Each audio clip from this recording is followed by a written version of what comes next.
Паметта не е камък. Тя диша. Тя помни.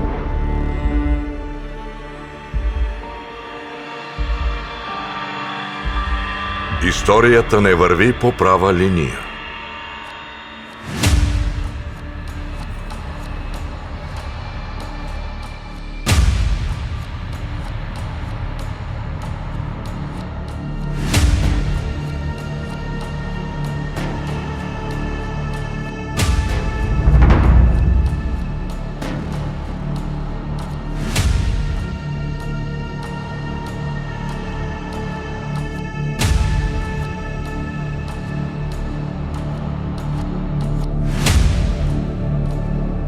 Тя се руши.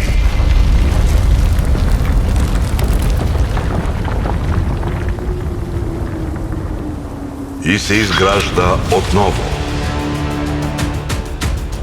До деня, в който паметта става оръжие.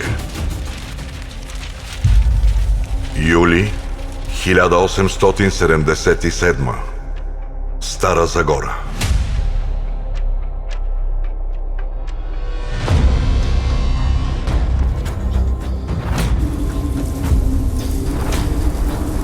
Шепа опълченци срещу бурята, срещу страха, срещу забравата.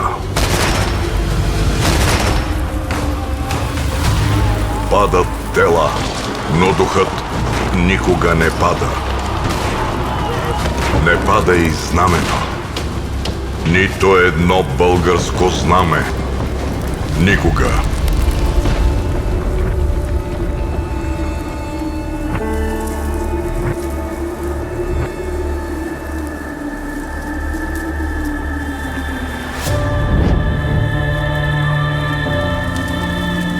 Градът гори.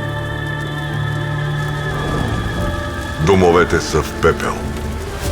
Улиците в мълчание. Стара Загора, Стара Загора, жив град, с темели кости забити. Но дори огънят не може да изгори паметта. От пепелта се ражда надежда, от руините – бъдеще. Стара Загора възкръсва, по-силна, по-светла. Живей, моя бяла, зелена и алена. Напримка висяла, горена и палена. Живей променена, премъдра, преблага, но не примирена, а горда за слава.